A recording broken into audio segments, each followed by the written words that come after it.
ఈ లోకం ఒక మాయని తెలుసుకున్నాను. ఏది నా సొంతం కాదనుకున్నాను.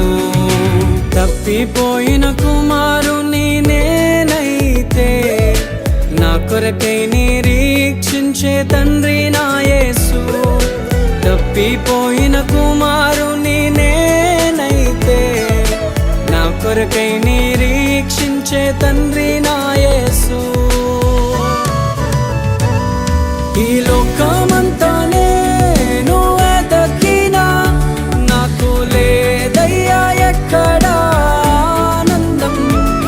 నీ సన్నిధిలో ఒక్క